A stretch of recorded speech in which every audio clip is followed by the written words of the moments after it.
Maybe you saw it on social media or it was passed on from a friend or loved one.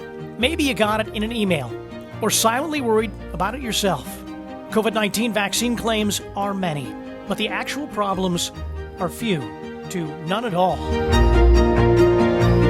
The reality is, the longer we let lies get in the way of getting vaccinations, the longer this pandemic lasts, and the more our employees, residents, and their families remain at great risk.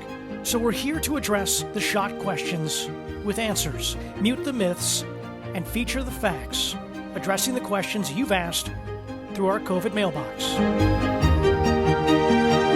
Featuring the facts, Episode 3.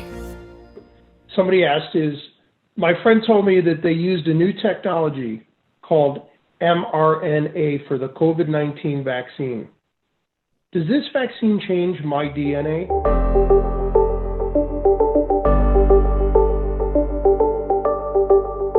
The technology that's been used for these vaccines is different than other vaccines you might have taken in the past, but it's one that's been around for over a decade.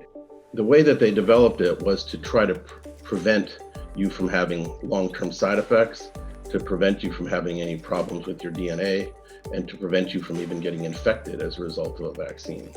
Some of the vaccines that you've taken in the past actually contain viruses in them. They may even be viruses that are still alive, although they've been weakened.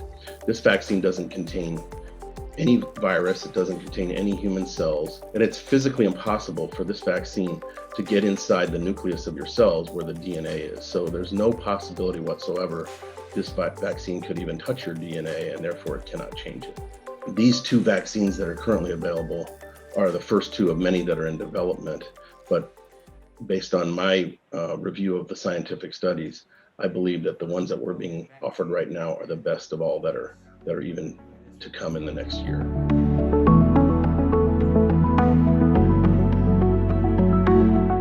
Another question here. I heard through some friends that the vaccine contains a microchip with tracer technology or fetal tissue or even stem cells. Is this true?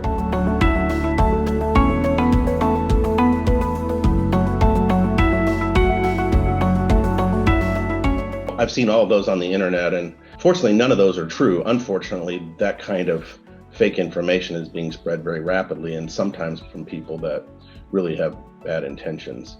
But I can tell you categorically that there is no microchip in this vaccine whatsoever.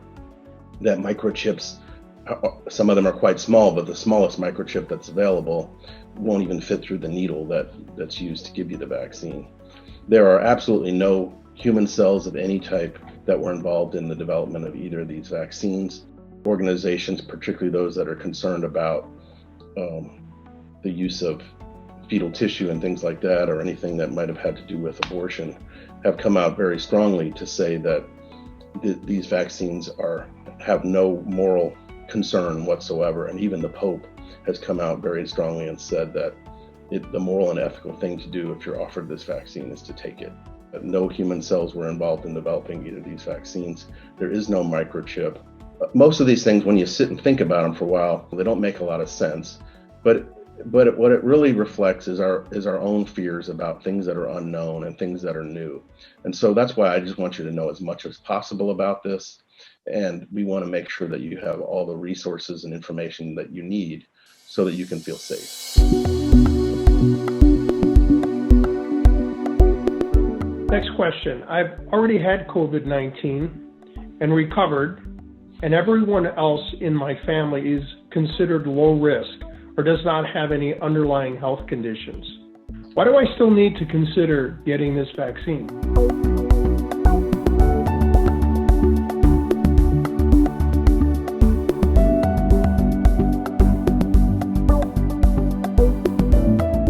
Even though you've had COVID, you can get it again, and there have been a number of cases where that happens. And just because you've had it before and recovered doesn't mean that the next time you get it, you'll be so lucky.